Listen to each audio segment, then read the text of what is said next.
Thanks for taking time to listen to this episode of the Real ResQ podcast.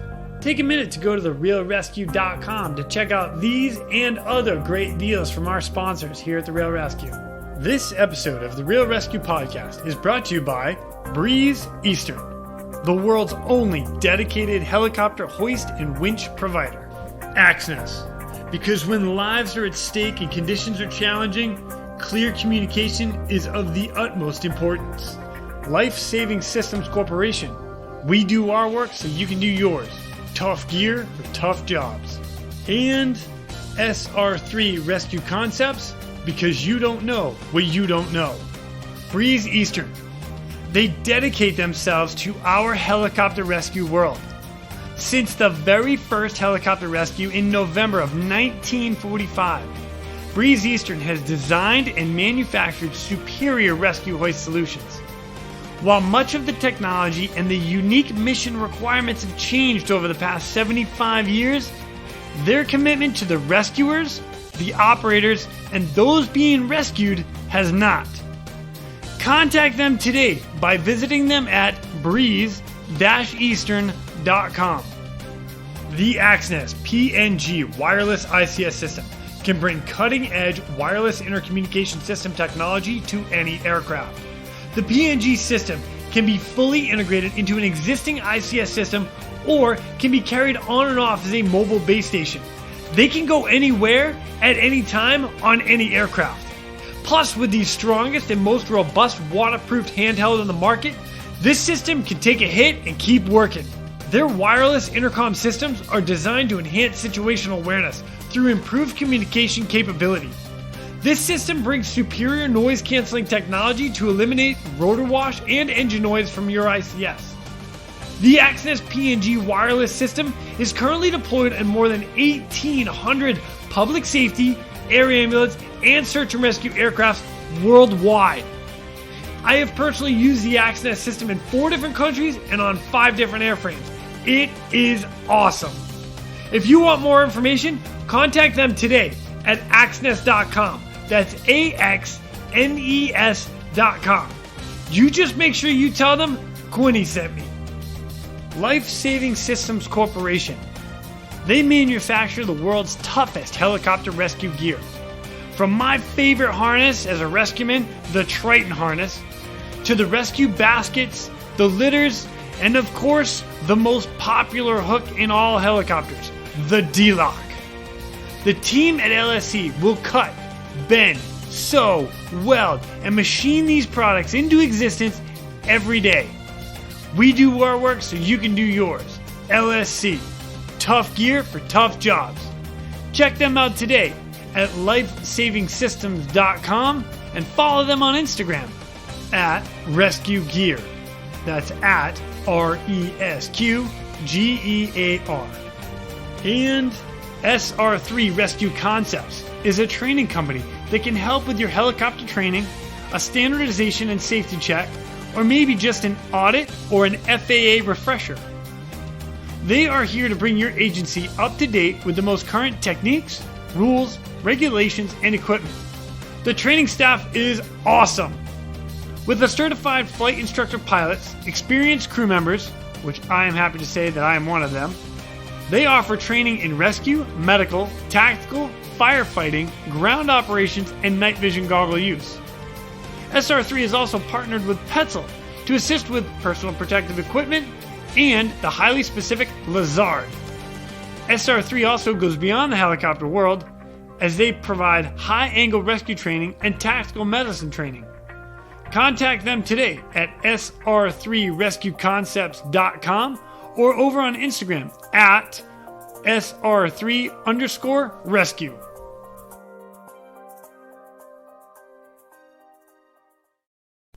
Up next, we've got a guy from Oklahoma.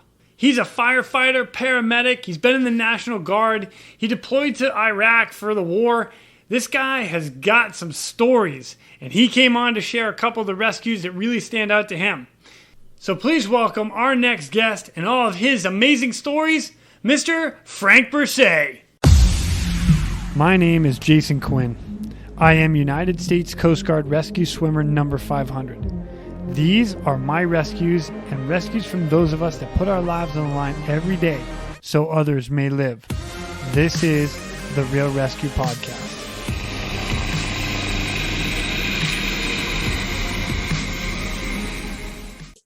Ladies and gentlemen, welcome back to the Real ResQ. I've got my first boy from Oklahoma coming to me, Mr. Frank. I'm telling you, Mr. Frank Breese. Frank Breese. I was going to say that. I really was going to say that. You had it. It was like on the tip of my tongue. No, I was totally screwing that up. Dude, Frank, thank you so much for joining me on the podcast. How are you, brother? Good. Doing good. How about yourself? Oh, man, I am fantastic. Thanks. So the greatest part about having you here is this was one of your buddies threw you under the bus and was like, I nominate Frank to be on your podcast. And I was like, okay. Yeah. He texted me, how do you want to be on a podcast? And I'm like, well, you're setting me up for something. I don't know what's going on, but yeah, sure. The next thing I know, here we are.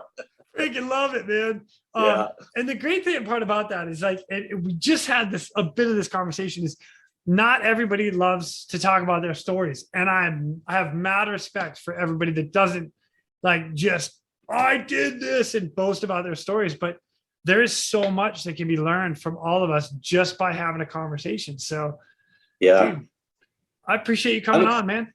Oh, no problem. Yeah. Like this is the first time I really got down and talked about some of these things. So I'm excited to be here and to tell some stories. We're going to go deep. Yeah, we are. Yeah. And you know what? Just so everybody knows, you are wearing Chris Bazok's shirt from the Rescue Swimmer Shop. Yeah, Chris Bazok. See that? Yeah. You know what? They can't see it, but I can. So that's all that matters. You put the plug in there for me. So I did. You know what? I'll put it in there for Chris. Yeah. All right, Frank. Well, I'll tell you what, man. Give us a little background about you, man. How did you get into medevac, search and rescue, Army, firefighter, everything you're doing? How did those all start? Man, I was one of those little kids that always wanted to be a fireman growing up, and I just never grew out of it. And then I got to the point where, I went to college for a little bit, and I really wanted to start working toward becoming a firefighter, but also wanted to put my uniform on and serve the country, so I wanted to join the military. So I learned about the National Guard, and it's like, well, I can do both. I can serve my country and be a fireman. So that was the route I did. I joined the National Guard when, in my early 20s. Of course, this was back, 92, 93. There's nothing going on at the time. So I thought, I'll just join the Guard. And I went in as a combat medic. And, nice. Yeah. And then my first assignment was with the field artillery unit. So it was kind of boring. I was like, man, I don't want to sit around out here in the field and tell people to change their socks and drink water all day long. I want to blow some shit up. I want to be with these guys on the line. So I actually went back. To training, became a cannoneer in the field artillery and started blowing stuff up.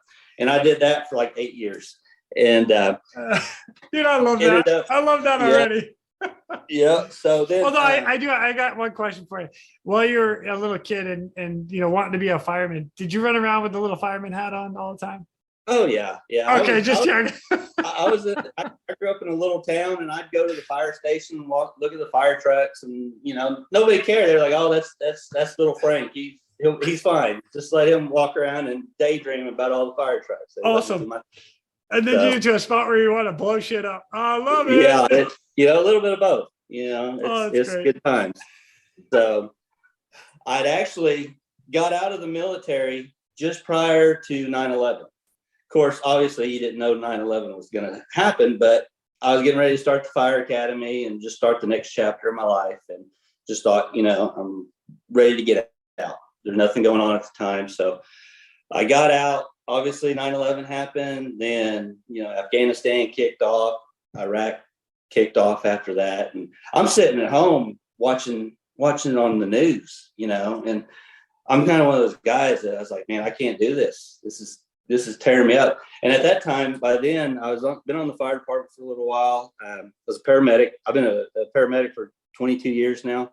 But at that time, I was had a ton of experience where I was stationed at.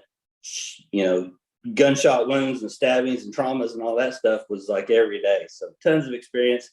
I was on the SWAT team with the police department as a tactical medic. So kind of was in that whole world as well.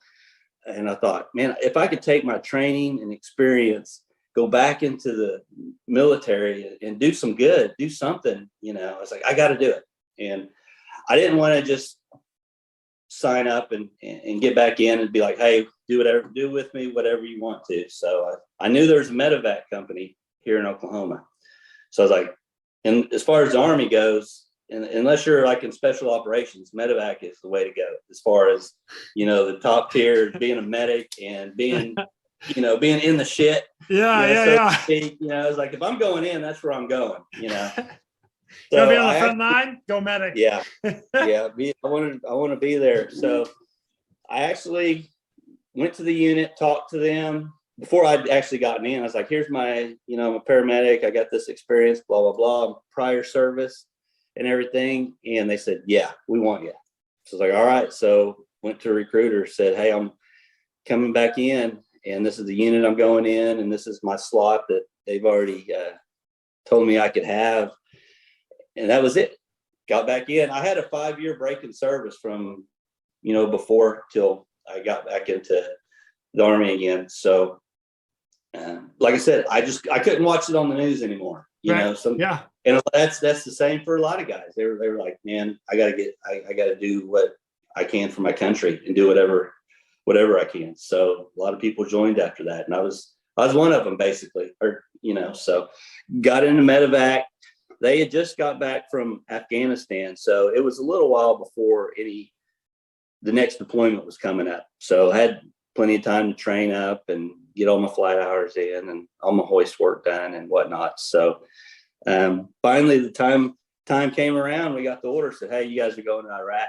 So I was like, "Heck yeah, this is what it's all about. I'm ready to go." Of course, I was married at the time. My wife wasn't too appreciative of it. So, she wasn't. Hey, I feel you. My wife is like, right now, she's like, you're not going anywhere without me. Yeah. It was a tough choice. I was married. I had my son. I had a great career going. My life was perfect. I was like, I'm at home doing rescues, helping people with the fire department. I'm kind of doing that thing. So I'm fine if I don't go back in. But it's like, I got to do this. So next thing I know, we're on a plane headed to Iraq, so, but it was what I wanted to do. It was in my heart. It's like, I got to do this. That's awesome. So get over there. I was in Balad. It's where the medevac compound that I was at. Started out a little rough. That first week we were there, one of our Chinook helicopters crashed. Oh, and snap. We lost 7 dudes that first week. Oh my gosh. Yeah, we lost 7 brothers that first week we were in Iraq. They were crashed in the desert. So didn't start out very well. Was that like one of your first calls? Because no, I didn't go on it. That was the Chinook element of our unit. They were coming from Kuwait over into Iraq and had a mishap. So man. Very rough start, and that was the wake-up call. It's like, man, this is real. We're in combat. It's the real thing. We're not in Oklahoma anymore. So, what a great line. That's what really hits me, So, but we replaced the 101st Airborne unit that was there. So had to, they give you a little time to cross over as far as, they kind of teach you things that they've learned and while they were there and kind of show you the ropes before you take it over and take over the missions. So that's how I ended up in Iraq, basically. Man. Yeah. That's all right. So we started there. Now here's the kick about this, and this is the only reason, you and I have talked just about like this much, just a little bit. Yeah. And you earned 2 air medals while you were over there. One of them that we have the write up for, and the other one seems to be lost somewhere in the house or somewhere in a move. I've still got this big box that's full of crap from Iraq that still has sand in it to this very day. Dude, I'm sure it's at the bottom. It's probably laying in the bottom of there somewhere. Love it.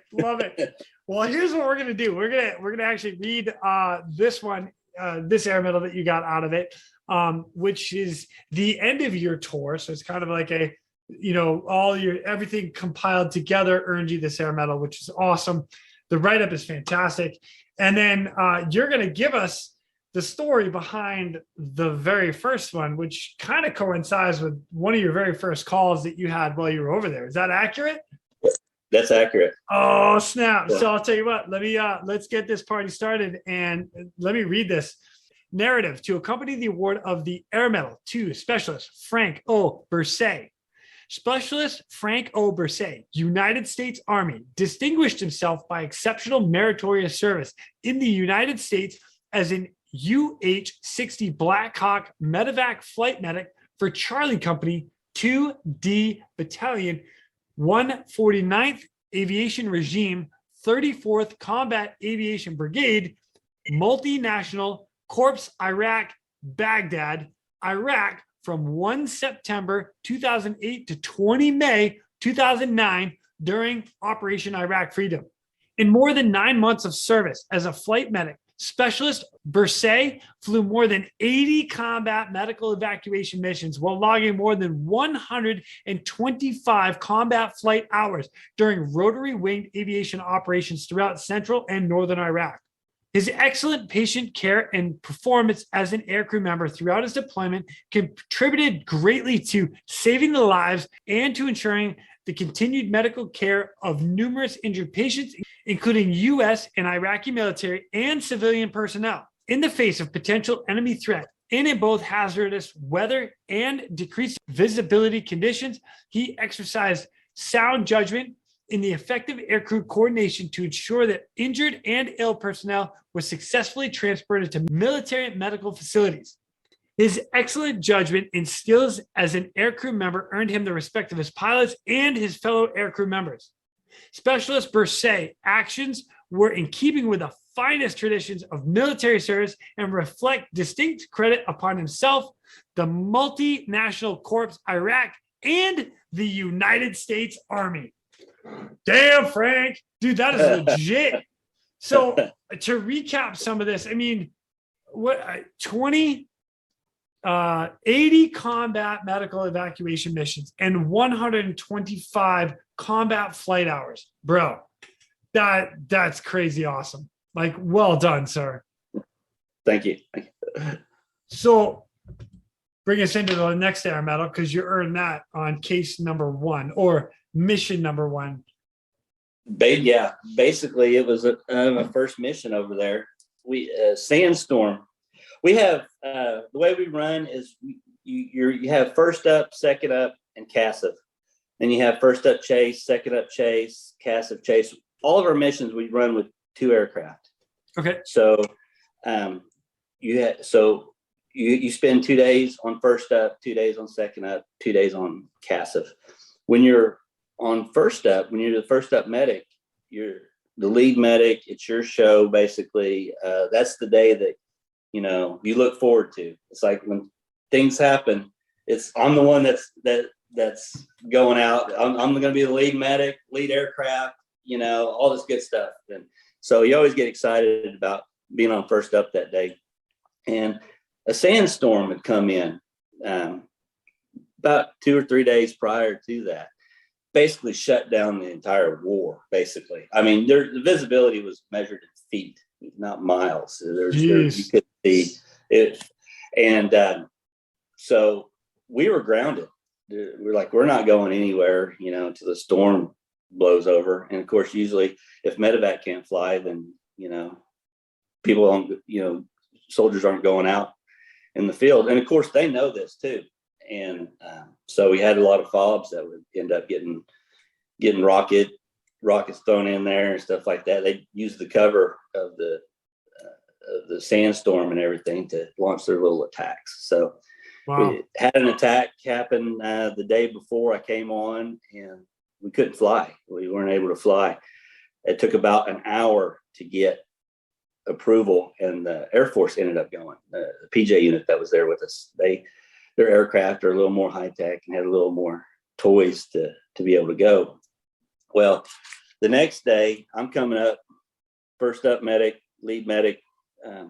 So go out there, and I'm getting the aircraft ready. I'm going through all of my medical gear and everything. Pilots are doing their thing. Crew chiefs are doing their, just getting ready for the day. It's like, we know we're not going to fly anywhere, but we better get ready, better get prepared in case something happens. And anyway, we just got all of our stuff squared away and ready to take over duty for that 24-hour period.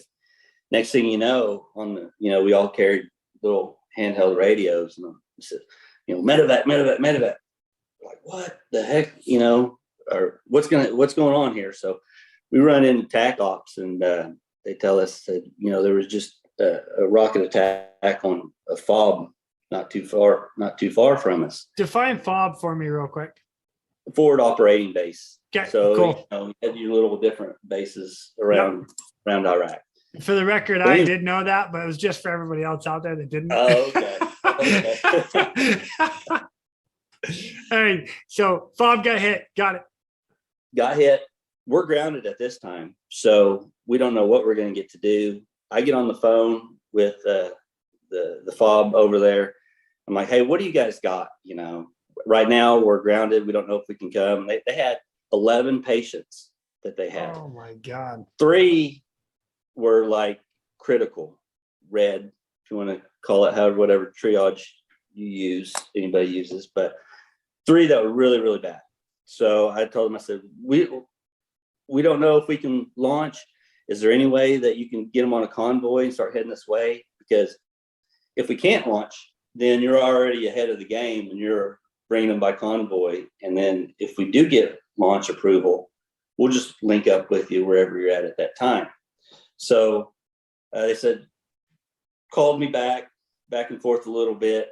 And they said, yeah, we can kind of start, we can put a convoy together and start heading that way. Well, the higher the risk level on our missions, the higher up the chain of command it has to go for us to get approval. So our company commander calls like the battalion commander, who denies it, and calls the brigade commander or whatever, and he denies it. This goes all the way up to like some 4-star Marine Corps general in Baghdad, who I can't remember his title. He was like the highest ranking officer in country at the time. And it goes all the way up to him. And he says, well, I'm not giving you guys permission to launch, but if your guys decide that they want to do it, they can. He said, but I need every person on that aircraft, on that air crew, to verbally give their individual approval that they're willing to take this flight. And he says, and we don't go anywhere without 2 aircraft. Our second aircraft is either for additional patients, or like say we have to do an emergency landing, or if we crash. Yeah. We got the second aircraft that can come in, load us up, and get us out of there. So we don't go anywhere without 2 aircraft. Well, he says, I'm not giving you 2 aircraft. I'll give you 1 aircraft, 1 flight crew. So, all right. The medic, my buddy, a good buddy, Aaron Withrow, he was the medic on the second up aircraft. So he said, dude, you want me to go with you? I was like, heck yeah, this could get ugly, So he takes some of his medical gear off of his aircraft, throws it on my aircraft. So we got 2 medics at least. But nice. We all get around the table, planning table in the middle, and company officers like, hey, if anybody does not feel safe taking this mission, we're scrapping it.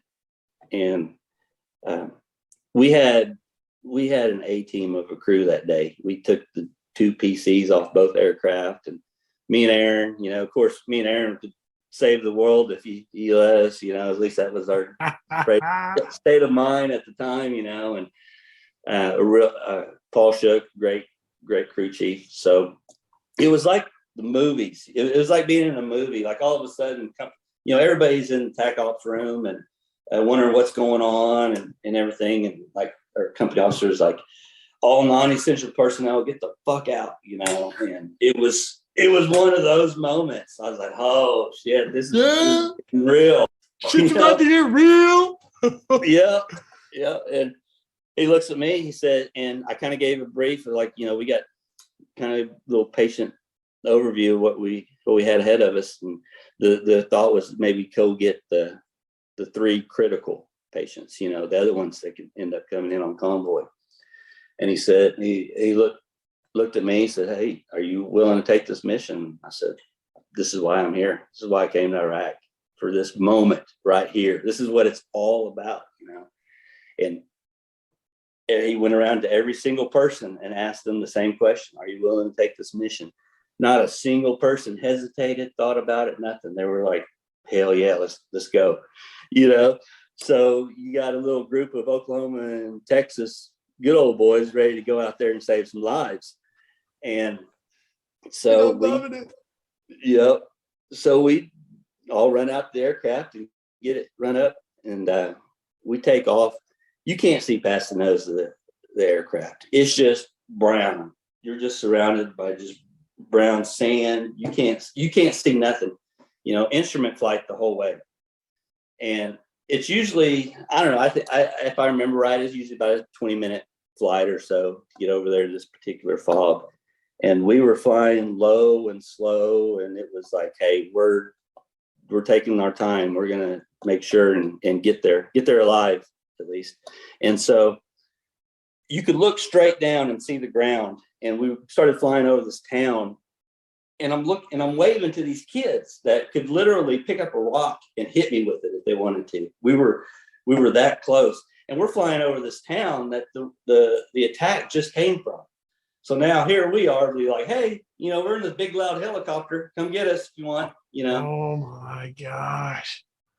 And we made radio comms with the FOB. They were on their way in the convoy with the patients, and they gave us their location. And we're flying in. We flew right past there where they found a little parking lot with about an 8-foot brick wall around it, have little security. We flew right past it. We couldn't see them.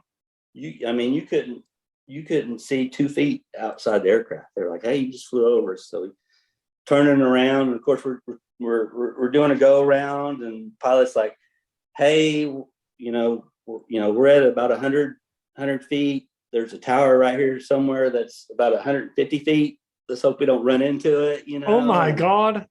We're just, we were just kind of, at this point, we were wondering, did we just sign our death certificate on this deal?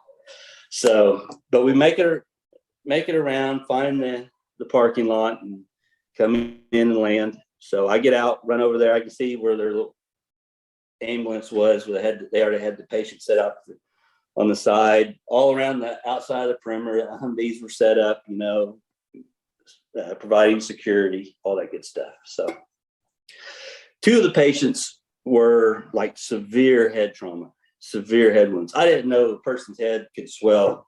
It was unreal. And then another one had a huge sucking chest wound. Looked them over, did a quick assessment. They were both already intubated, IV started.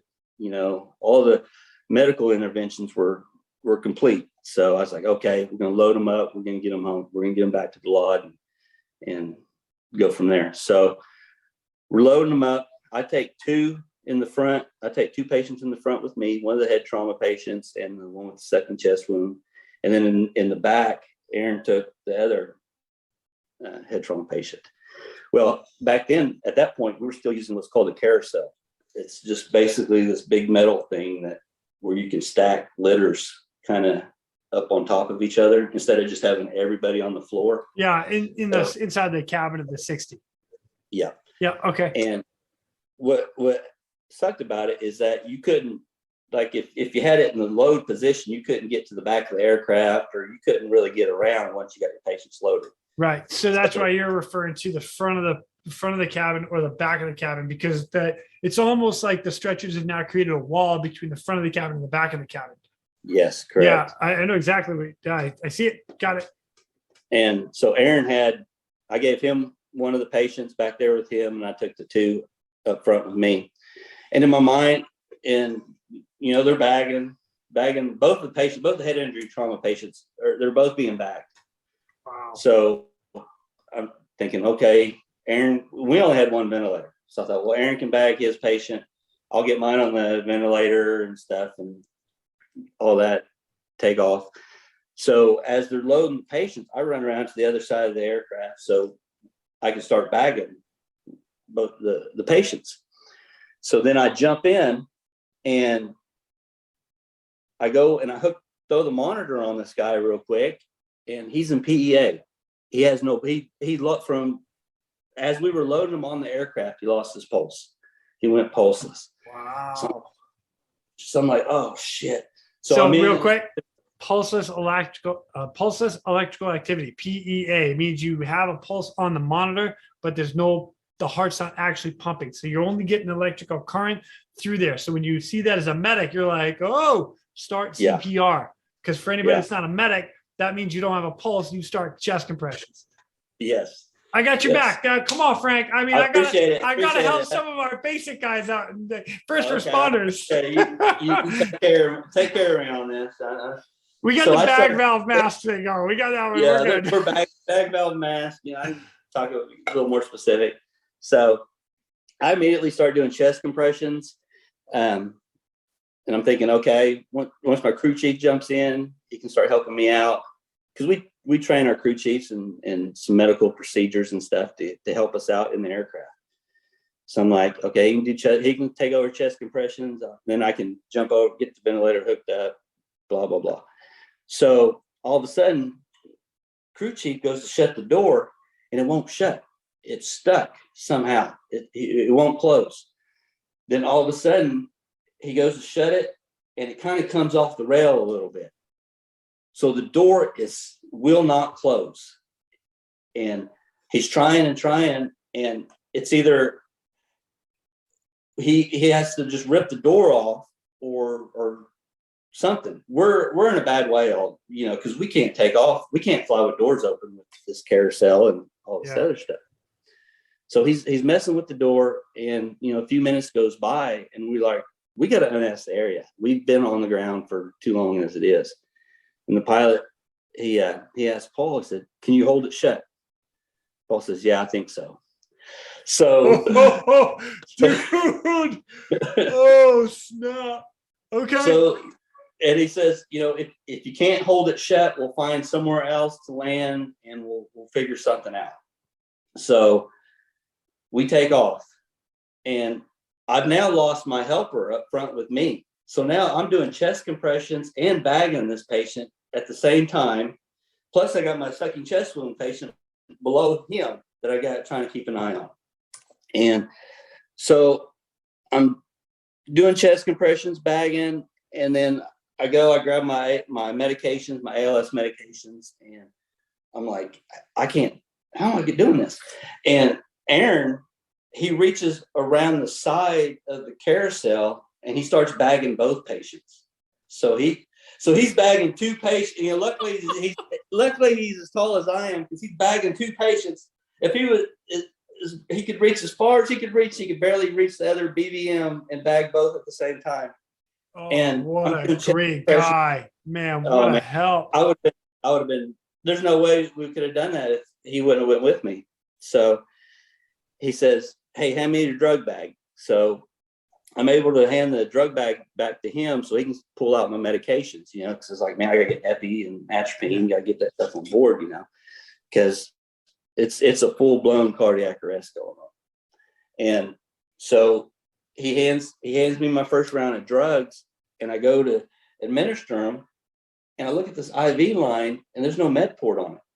I don't know where this IV line came from, there's no drug port. So I have to unhook the IV, push my drugs, hook the IV back up, turn it back on so I can flush my meds, all while trying to do chest compressions without having to stop for very long.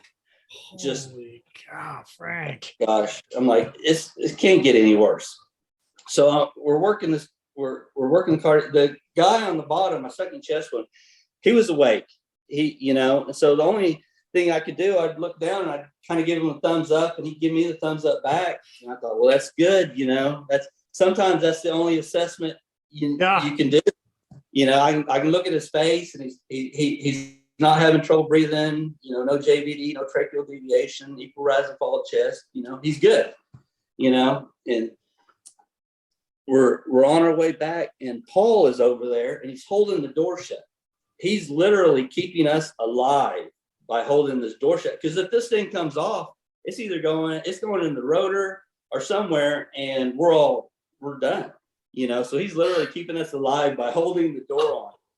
And you got to remember, we're only one aircraft. We don't have a backup aircraft. So if we crash or we have to do an emergency landing, we're screwed. Because there's nobody coming to get us. There's no quick reaction force on standby, or there's no second aircraft to come pick us up. We're just out of luck, and it's not like we can, if we survive the crash, it's not like we can switch over to escape and evasion mode and all this stuff. We got 3 litter patients in the aircraft. We can't go in. We're not going anywhere. God, jeez, oh man, dude.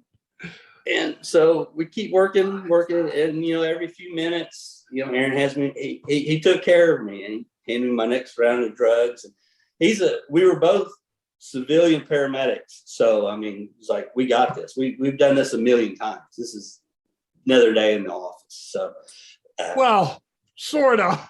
Sort of. Yeah. You might be not quite in the office at this moment in time. No. This is not in the back of a truck. Yeah. So what is the good thing about National Guard medevac is that most all of us were paramedics and firemen, and we did this stuff all the time, So you had some really good, squared away, solid medics on the aircraft. So Aaron's taking care of me, handing me my drugs every few minutes, and have to unhook the IV, push drugs, hook it back up, flush it, back doing chest compressions. And pilot, he calls back to me. He says, "Hey, we're 5 minutes out from the hospital. You want to encode, or you want to tell him what you got, or you want me, or did I want him to tell him?" Because I had my hands full. Yeah. But of course, at this time, I was like, nothing else could go wrong. I'll just talk to the hospital too while I'm doing everything else, So, you're at that point. Like, screw it, bring it on. That's funny. So I give him. That was one thing that went right. I gave a nice, smooth civilian style encode. They're like, man, this is pretty squared away, which was good because there was not a single aircraft flying in Iraq that day. We were like the only aircraft. So every talk in country were like, listen, they're like, what the hell are these guys doing flying today? There's nobody flying. So everybody was listening to me. So wow. Gave my encode and get there. And I can tell aircraft starts, you can feel it slowing down. So like, all right, we're getting ready to land. And so I stop real quick, do a quick pulse check. We got a pulse. Back on this dude. Awesome. Yes, sinus tack on the monitor. I reached down. He's got a good carotid pulse. Go to slap the blood pressure cuff on him. We got him back. It was like, holy cow. This dude is tougher than a night in jail because he's not giving up. And our attitude was, if he's not giving up, we damn sure aren't giving up on him. We're going to make sure he has every fighting chance to survive this. So got him back. I was like, man, I can't believe it. Almost had tears in my eyes because last thing in the world I expected. And so door opens up, they come running out to get the litters, and they wanted to get my guy that we just worked the cardiac arrest from. And I'm like, no, I got wires hanging everywhere and IV tubing and crap everywhere. Like, take the guy below. He's got the big sucking chest wound, and he had an occlusive dressing on and everything. So yeah, they get him in the ER and immediately put a chest tube in him and got like 3 liters of blood out of his chest. Wow. And he was still bleeding. He was actively bleeding when they opened up his chest. And they said he wouldn't have survived the trip in the convoy. He would have bled out on the way to the hospital if we weren't able to go pick him up. He wouldn't have made it. So, and then unfortunately, wow. The other 2 guys, the guy that I was working on, he lived for about, I think, 2 or 3 more days, and then he ended up dying from his injuries. And then the guy in the back, he made it to Germany, and then he ended up passing from his injuries. So we lost those 2 guys, but it was it was still, it was a mixed emotions, you know. Yeah. We saved the one, we always saved the one guy, but you don't think about him. You think about the guys that lost. But all you can really do is say, you know, hey, we were able to give those guys a fighting chance and give those guys every bit of opportunity to survive. But unfortunately, they didn't. But it was a hairy call. It was crazy. Wow. Frank. So that was my introduction. That was my first big mission. And I was like, oh man, it's going to be a long year. Holy cow. Oh. Yeah. So, you know what, my sympathy for those that passed, you know, especially our fallen brothers. That's, you know, I hate seeing it. I really do. So, you know, good on you for doing everything you could to do it. But wow, man. It was crazy, you know, because no visibility. Your crew chief's keeping you alive by holding the door shut. Dude, that's crazy. The full code and everything going on. So, oh my God. Luckily, I had the guys that I did on that mission. So dang. Everybody, as much crap that got thrown at us. I mean, I look back, it's like we did it right. You know, we were able to adjust fire and get it done, get to the best of our ability. So, wow, Frank, wow. So, you know, I can't, you know, my sympathy to those that lost, you know, and that we had to drape an American flag over their caskets. Never a fun day for them, for their families. You know, I hate hearing that. You know, but heck, it's part of it. But it's what we do to go out to get those so they're not dying in the field. They're dying, you know, in the U.S. Staying, yeah. So others may live. Others may live. Yeah. And we do everything we can to make it happen. Yeah. Holy cow, Frank. So, and a cool story that kind of goes off of that is the medevac compound that we were at, it was actually abandoned by the Air Force, you know, before we got there. Okay. They were probably getting substandard living pay. While in Iraq to be in this place, I thought this is Shangri-La, you know, this is like awesome. So, but that's so funny. I'm laughing because we can. All right, I'm a Coast Guard guy. I get it, like puddle jumper, whatever. But you know what? The Air Force always builds the swimming pool and the facilities first, and then they get the walls. You know, they buy the furniture first. Oh, you know what? We need a little more money for the walls. Yeah, I would have. When I was there, I call it a spa day, where I would sneak over to the Air Force side and I'd go work out in their gym and eat at their cafeteria. Like this is my spa day. Oh my goodness. You know, and everybody that's listening to this right now is like, it's so true. It's so true. It is. You can't deny it. You know what? Nobody's here to defend it, so we're just gonna run with it. I love it. No, maybe somebody will defend it on the next podcast. You know, that's right. We'll see. Come on, let's go, Air Force. Come defend yourself. Let's go. All right. Anyway, sorry. So as a prior Air Force, got it. Yep. So they're building a new medevac compound there in Balad while we were there, and they got it finished up before we had left, but like we didn't want to. We started operating out of it at the end, but as far as living there and all that stuff, by that time we're like, I'm not moving. You know, I'm like, I just want to go home. I'm just ready to go home. So we were just doing our operations stuff out of there. Well, kind of the tradition is whatever medevac company is there and takes it over, or, you know, is stationed there when they open up the new medevac compound, they get to come up with the name for it. They get to name the compound. So it was toward the end of the deployment, and our company officer, he's like, you know, hey, everybody, you know, come up with an idea or what would be a good name, blah, blah, blah. And, you know, we'll see what we get. I'm at this point, I don't care about any of that stuff. So for me, we had this big meeting in our little building there, and I'm sitting in the back thinking, okay, whatever, I want to get out of here. So I had no intentions of giving a crap about this whole meeting or anything. And they were giving out awards and stuff, So they said, okay, what's our nominations for our new medevac compound?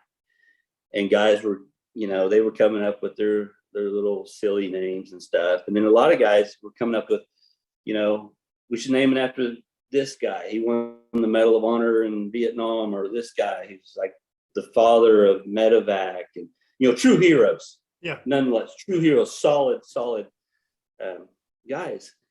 And the guy that died on me on that story I was telling you, his name was Heath Picker. I'll never forget that name. I think he was 21, married, just had a baby. I don't think he'd even seen his kid ever. I think I think his daughter was born while he was in Iraq. So very tragic loss, especially you don't get to see your kid. Yeah. Bad thing. So anyway, I'm sitting there, and he wasn't the first soldier that died on me. He was the first soldier that we lost as an entire medevac company. He was our first casualty, so to speak, I guess. So anyway, I'm sitting there, and they're coming up with these names and all this stuff, and I'm like, yeah, this is cool. I'm like, but that dude's probably got a building named after him on post somewhere back home. That dude's probably got a building. That dude's probably got. These guys have books written after them. They're true heroes. They're big heroes. They've got books, buildings named after them, and rightfully so. And I'm sitting there thinking, and it just kind of hits me. I was like, what about the guys that gave their life for our country that aren't going to have a building named after them, or they may not have a street named after them? Those are the guys we need to remember, because those guys, they gave their life, and it is just as important as anybody else who gave their life as if they won the Medal of Honor. Agreed. It's as important and meaningful, whether you're some PFC that nobody's ever heard of or ever will hear of, or you won the Medal of Honor. So I'm like, man, we need to do something for those guys. So it hit me, and I stood up and and it wasn't like, okay, here's my idea. It was like, this is what we're doing. It's like Frank has spoken. It's starting. He will speak now, and I love it. So I get up, and I'm like, and I remind everybody, it's like, I said, hey, the first soldier that we lost on our watch here in Iraq, his name was Heath Picker. Everybody remembered it. I said, we're going to name the compound Pickard Medevac Compound. I said, and we're not necessarily just naming it after Heath. We're naming it to represent all the soldiers that gave their life for this country that may not get the recognition of having a building named after them or having a book written about them. His sacrifice is every bit as important. And this is a symbol that, hey, we're not going to forget you guys. You're in our hearts, and we'll never forget. Dang, man, that was awesome. They said, and then, like, as soon as I said that, no other suggestions were even. It was like immediately, hey, let's vote. We need to name it Pickard Medevac Compound, and every hand in that room raised up, and it was a cool moment. I mean, and not just for me, but it was our whole unit was like, yeah, this is what we're doing. Means a lot to us. Just the symbolism of what it stood for, to every soldier that's out there. And so if anybody was stationed at Pickard Medevac Compound in Balad, that's where the name came from. Because you were probably wondering, what does Pickard stand for? So, but he was just an ordinary soldier, but gave the ultimate sacrifice, and we wanted to remember him for it. And bro, that is awesome. So it's kind of it's hard to keep back emotions when you think about stuff like that. You know? Oh man, I got chills all over me right now. So, buddy, Frank, that's incredible.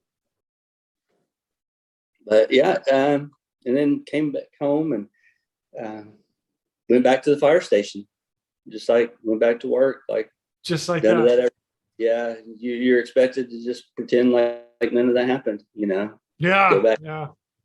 So, and like for me, I had probably the best support system you could have, you know, being a fireman. I had therapy sessions every third day at the dinner table, drinking coffee with all my brothers at the station, you know, busting each other's balls and just talking. You know, you can solve all the world's problems by just going to the fire station in the mornings and drinking coffee. We got the answer to everything. We can get it all out. So there's a few groups of us out there that could solve a lot of world problems that way. I'm just saying. They just don't call us because they don't really want to hear the real answer. Yeah. Listen, all you got to do is this and you'll be fine. Oh, no, nobody wants to hear that. Oh, Frank, that's hilarious. Yeah. Wow. Well, let me start with this. Thank you for your service and what you guys did over there. The fact that you named that building after that soldier. That's pretty awesome, man. Thank you. Thank you for that one. For him and his family. Like, and everybody. Awesome. Everybody man. that. So. Yeah. Freaking amazing. Freaking badass, dude. All right. Now let me go on to the fire department because you brought it up while you're going through your every 3-day therapy session. Yeah. Well, we're solving more cases. Yeah. So you, oh my gosh. So while you were in the fire department, and you've been doing this for a long time, you said you've been a medic for 22 years now. So I know you've seen some stuff. And it's funny because, like, all right, truth be told, and this is between you and me right now, even though everybody's going to hear it. So I've done the majority of my medical stuff in the helicopter. So, you know, in my, whatever it was, 12 years in the Coast Guard, EMT basic, back of a helicopter, limited patient contact. Then I went down, Gulf of Mexico, got my paramedic. My street time is like that was my, you're getting signed off, you're getting qualified, you're doing all your protocol stuff in order to go take the national registry at one point or another. So like my street time is little. All right. Don't tell anyone, but, but my experience is all on helicopters and or air ambulance. That's where it is. And I don't want to take anything away from anybody that's done the same as I have, but you know, like you guys as firefighters, because I've responded with some of the guys that are on the firehouse, you guys get called out a lot. And for some little stuff, the frequent flyer stuff, and the crazy stuff. So I've been on the job been on the fire department for 19 years. First few, like I said, I've been a paramedic for 22 years. I first started in EMS on an ambulance, you know, working on an ambulance service here in Tulsa and Oklahoma City. Mm-hmm. And then I've been on the Tulsa. I've been on the Tulsa Fire Department now for 19 years. And currently I'm with the Rescue Task Force. We do all the technical rescue stuff, all the ropes, high angles, swift water, trench, all the super cool technical rescue stuff. Awesome. Right up my alley. I love it. You know, and we get to fight fire just like everybody else, but we also get to do the heavy rescue stuff as well. It's a lot of fun. We go because we can go anywhere in the city. We can go to out of town, anywhere that people need heavy rescue, and they'll call us.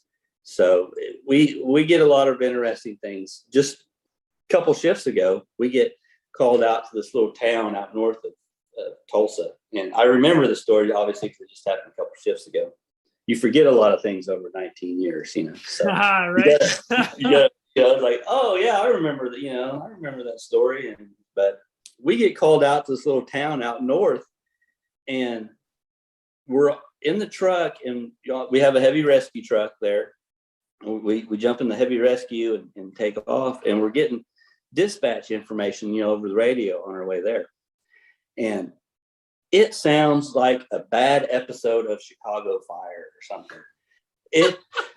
They're like, there's a car was involved in a chase. The car drove through a building. Now the building is on fire, and the car is on fire, and the victim is trapped inside the car. And like, what else could go wrong here? They had dispatched another fire truck that was closer to us that got on scene before we did. And they're like, hey, this building, 2-story brick building, is fully involved. And we just had a roof collapse. And the second floor was getting ready to collapse. And we're like, geez, what's going on? It couldn't get any worse. We're like, this is insane. And then luckily there's a tow truck that was close by that was able to hook onto this car and pull it out, because the car was on fire, it was in the building, he was trapped and everything. We get there. I'd never done an extrication on a car that was this mangled. Usually when it's at this point, you're like, hey, this medical examiner, take over, and then, but I'm like, hey, let's extricate this dude and go from there. Because I'm not, at this point, we're a BLS truck for technical rescue stuff. So I'm not working as a paramedic exactly. So I'm like, let's get the extrication equipment and get this dude out. And we get him out pretty quickly. I was shocked just by looking at this car, and get him on the cot, and the paramedic that was there on scene, throws the patches on and stuff. And I look over, I'm like, he's an ex-Sicily. I can just, you can just tell sometimes. Like, yeah. And she's like, yeah, but he had a pulse at one time. Like, we all had pulses at one time, Yes, we did. If you were alive, you had a pulse at one point. Yeah. Oh, that's great. So they decided, they were like, let's work them. So we get them loaded up in the back of the ambulance, and I'm doing chest compressions. Next thing I know, the door's closed to the ambulance. And I'm like, wait a minute. I don't want to go to the hospital. I got fireman stuff to do outside. I got buildings on fire and all this other cool stuff going on. I don't want to be back here doing chest compressions for 20 minutes on our way to the hospital, because that's how far out it was. It was about a 20-minute ride from the scene to the hospital, back there in full bunker gear, doing chest compressions, sweat pouring down my face. I was like, this is just so miserable. I hate this. All the other guys are back there fighting fire and doing all the cool stuff. I'm just going to get to hear stories when I get back there again. So it's going to be Frank. You should have been there. Oh my God. If you had been here, it would have done this and this. Yeah. Thanks for rubbing it in, guys. Yeah. I've got 19 years on. Let's get one of these younger guys back here to start doing 20 minutes worth of chest compressions on the way to the hospital. Oh, that's great. So, but we do. Yeah, we get to do some cool stuff on rescue. And not too long ago, we had this guy. He drove off into the river, and this was during the wintertime. He drove off into the river and ended up on some kind of a pillar. And I don't remember what you call it, but I think it's for cargo ships to keep from running into the bridges or something. Oh, okay. Yeah. So the pylons that are in the in the causeway and stuff. Yeah. So we're middle of winter. It's somehow he drives off into the river, and he climbs up on this pillar, and it's probably maybe 20 feet above the water, but it's about 100 feet from the bridge, from the top of the bridge. And the river's frozen up. The roads are icy. It's 3:00 in the morning. It's snowing, freezing rain, sleet. Single digit. Wait a minute. This is still Oklahoma, right? I didn't think you guys got snow down there. What is that snow? I'm from New England. I'll show you snow. Yeah, but in Oklahoma, if you don't like the snow, just wait 5 minutes and it'll be 7 degrees outside. I wanted to clarify. You're in Oklahoma and it's snowing. Just Yes. throwing that out there to everybody. Yeah. So we're in these worst conditions ever, and like we're doing high angle technical rescue rope stuff off the side of this bridge at 3:00 in the morning to go get this guy, and your hands are frozen. They're not moving. You can't hardly see, and you're setting up these rope systems, and you're like, I hope my knots are correct. I hope I got that rigged right, and everything else. But we go down and rescue this guy off the top of this pillar, and it's stuff like that we get to do as the heavy rescue guys on the fire department. That's like, man, that's really cool. We're doing high angle rescues off of bridges, in trenches, extrications, and we're doing it a lot. That's one thing about being here in Tulsa, is that we don't just train for the big mission that never comes. We're getting it all the time. So a lot of experience and a lot of cool rescues we get here in Tulsa. So I've been fortunate to have a long career so far here in Tulsa, 19 years now. Dang. But that's awesome. Yeah.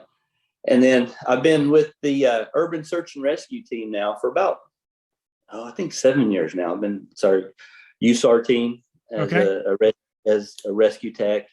So do you have to give me kind of a rundown? I'm not too familiar with that. So is that going in and around through buildings and whatnot to pull people out? Structure collapse class. Wow. Stuff. Of course, high angle, a lot of swift water stuff, a lot of flooding. We deploy anywhere in the country where they need us to go with the USAR team. And it's usually after natural disasters, after hurricanes or big floods and stuff come through. We show up with boat teams and all that stuff. Wow. No kidding. Yeah. And then kind of the spinoff from the USAR team is our HSAR team, Helicopter Search and Rescue Team. And we've had that going for about 5 years now. We've had multiple deployments. We've been to South That's Carolina. My world, buddy. Yeah, that's the helicopter. So that's what's awesome is I get to be on the fire department, but with HSAR, I still get to be on the helicopter. I'm still doing helicopter search and rescue stuff in the civilian world too. Oh, it's beautiful. It's awesome. And what's really cool is we have two platforms. We have the Blackhawk and the Lakota. And the Blackhawk unit is the same unit that I deployed to Iraq with. So I know those dudes. I've been working with those dudes now for like 12 years. And that's awesome. Yeah, they're good buddies of mine. I love those guys. But I'm a civilian now, and I don't have to put up with their military crap. Yeah, I don't have to salute you anymore. My pants are untucked. I need to shave, and I don't care. All right, for all you young guys out there, don't let that get over, okay? You keep that high and tight, all right? Keep clean. Yeah. Keep clean. Come on. Keep clean shaved. Yeah, I got my little Joe Dirt stash going on. I like it too. Yeah, well, I've got a face for podcasts right now and not TV, so that's a good thing. We might be looking at you. We're not totally sure yet. I'm not sure yet. But yeah, we've got our HSAR team kind of roll back into helicopter stuff, since that's what our podcast here is about.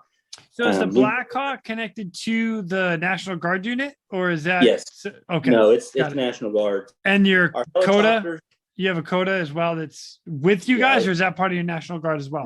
National Guard as well. Nice. All our aircraft and our air crews are all from the Army National Guard, and then all the rescue swimmers are from the fire department. Okay. We're all, so all the swimmers are civilian.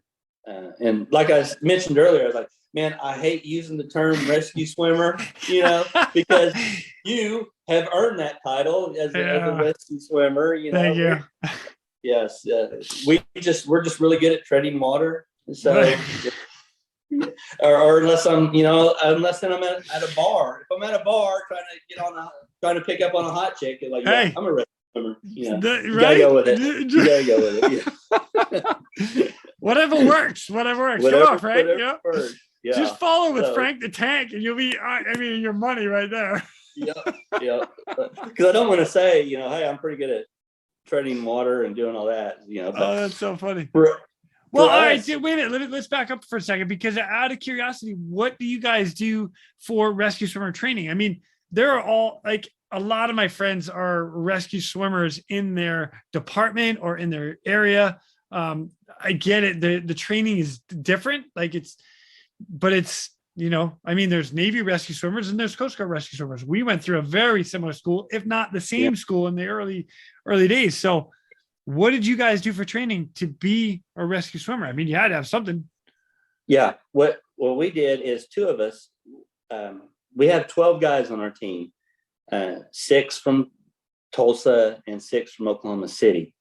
And when we first started the program, me and one of the Oklahoma City firefighters, we went down to Florida, and they've got a quote rescue swimmer program that's kind of geared toward not the civilian side, but for firefighters and first responders and stuff like that. It's not nearly as intense as what you went through, obviously, but it's kind of the first responders type of rescue swimmer course. And then we actually became instructors, and then we came back, and then once we selected the rest of the guys for the team, we were the instructor for those guys and put them through very training. Nice. Okay, that makes sense. So and let me ask you, now I'm getting into more nitty-gritty stuff, but a lot of stuff that we get taught in the pool is dealing with patients or victims that get they get kind of crazy, and next thing you know, they're out of control, and you're having to basically control the victim in the water. Did they teach you guys all that, your escapes and releases? And yeah, that's a lot of the big stuff like that, controlling your patients when they become combative and whatnot, different approaches to use and different escape moves if you get tied up and stuff. So it was a cool class. Now, if somebody else asked me, I'm gonna be like, we went through BUDS. It was like Navy SEAL training, You can actually say it was like Coast Guard swimmer training and be okay with it. I'm just gonna throw that out there. Nobody knows the truth. It was. I thought I was gonna die. Perfect. Frank, you know what? You got it. You know what? You can have 500.1. How's that? Thank you. I get the 0.1. You better put 0.1 in there. You not allowed to have 500. That's mine. Oh my gosh, Frank, that's hilarious, man. That's cool. So now, what else do you guys do as far as? All right, so rescue swimmer, I get it. If there's somebody in the river, lakes, or if you get deployed to somewhere else in natural disaster area, I assume hurricanes anywhere down in Texas, Louisiana. So on and so forth. But do you guys so you're hoisting down to buildings, and so you guys are just rescue specialists on the ground? Is that correct? Cool. 90% of our training and stuff we prepare for is on dry land, whether top of a building, on top of a car, in a tree, any type of scenario you can come up with. But that's pretty much our focus is dry land kind of stuff. Yeah. And then we get out there on the coast, and there's the stuff that's out there, that's for you guys. We're not swimming in 40-foot swells to some down fishing boat. That's not our lane. We know our position. That's not our lane there. But we get to do. Next month. We've got a really cool spot. It's down. It's on the river. Down right below the dam. Really good swift water training that we're fixing to do. I'm looking forward to that. Sweet. Yeah. The other place we used to have to do our swift water training, we pretty much blew $30,000 of mulch into the water and tore down their fence and all that other stuff. So we got kicked out. We can't train there anymore. So oops. Yeah, we're back going down to the river now. But which actually we just got that one. What was that strap that you were talking about? Oh, the capture strap. Yeah, we just got that. We're going to be practicing with that next month. So we're the Derby call strap. Me. The Derby strap. Yeah. Made by CMC. Yep. Yeah. So call me before you, but I'll give you some tips and tricks, and then you can be like, oh, and then see what works from there. Yeah, I'd like to get a hold, go over some of that stuff before we have our actual training. Yeah. But yeah, we've been deployable now for 5 years, and we've been to South Carolina, Florida, Louisiana. We've got a number of deployments under our belt, because it was kind of any rescues out of it. Not me personally, not me. We've got guys that they were at the right place at the right time, and got some legit rescues while they were down there. Even a dog, That's awesome. Rescue anybody and everybody. But it's the idea of that it does work. It works as advertised. Is kind of another part of that question. If you've got a full team that's deploying, they're going to be put to use in the area they're going to. Yeah, that's awesome. Good, sweet, man. That's freaking amazing, and still doing the job. That's awesome. I love it. Yeah, I've been blessed with an amazing career and opportunities to do some cool things. I was even on the SWAT team for a while, and back when I was on there, it was the whole tactical medicine part was just kind of getting popular in the civilian world, and like we were on the team, and we got to where we were trying to train operators and medical procedures, and they're like, we don't need to know this stuff. That's why we have you guys doing it, and people carrying IFACs, individual first aid kits, we just about invented those. We should have put a patent on it. We were back then, we were getting individual items that you would put in it and vacuum sealing it in like a food bag and vacuum sealing it and telling those guys, hey, put this in your cargo pocket. And, so we were like inventing the IFAC before it ever came out in the civilian world. We just weren't smart enough to patent. Could have been rich. So somebody else came along and made it happen. Oh, man. Oh, that's all right. That's all right. Yeah. You know what? Sometimes it just takes somebody a little smarter. Yeah. I'm just kidding, Frank. I'm just kidding, dude. That's not hard. Yeah. Of course, when you got operators being like, why am I putting this in my pocket? This is stupid. This is, you got that big bag on your back, in case something happens. That's why we have you. But then now, all of your operators are cross-trained, and all that gets tactical medicine is just, it's the new thing, It's one of those things when you don't need it, and then all of a sudden you get on scene and you're ripping through this big bag trying to find the one needle you need. And if you just had the one in your pocket that he told you to take, you would be fine. I'm just saying. Yeah. Of course, once we started kind of doing some cross training with the police officers, they got into it. They're like, man, this is pretty cool. So they might complain, but they'd get you over to the side and be like, man, how did you put that tourniquet on again? And so they were really enjoying the medical side. And, of course, we're like, every cop dreams of being a fireman. So. Man, he said it, Frank. You said it. It's not getting cut out of this either. Every cop that's listening to this is shaking their head right now. Shaking their head. That son of a gun. He's right.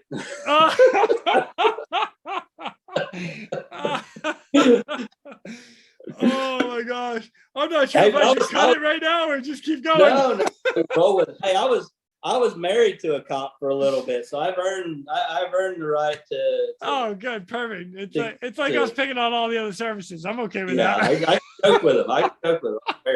I'm good. Oh, Frank, that is hilarious. I love it. Holy smoke! Well, I'll tell you what, man. One more thing before I let you go, if you don't mind. You've got 22 years of being a medic and experience, Army, overseas, like combat time, civilian time. what USAR now, HSAR, like if you had a piece of advice to give everybody out there right now, what would it be? My advice, especially for younger guys, is that you only get one career. Go out there, never be satisfied. Go out and do new things, different things, make yourself better. Never stop training. Do everything you can now because you only have one career. You don't want to look back at it and go, I wish I would have done this or I wish I would have done that. You know, for me, every opportunity that's been thrown my way, I've jumped on it, you know, and I've had an amazing career over the years. I say that I've done everything and I just about have, but it's because I always want to do everything that's out there. I'm never satisfied with my career. Always push yourself to be better. I like it, man. Oh, dude, I love it. Well, Frank, dude, I can't thank you enough for coming on, sharing the stories and just the advice and what you guys are doing there in Oklahoma. It's amazing. So freaking solid work. Solid. Oh, thanks. Thank you. Absolutely. And if you guys get any more stories and stuff and you want to come my way, just call me up, dude. I'll have you guys on. Any of you guys. Hey, next time I'm throwing somebody else under the bus. I'm okay with that. Yes, please. Yep. Yeah. Approved. Yeah. Let me check. Yep, they're scheduled in. Look at that. It's amazing. Yeah.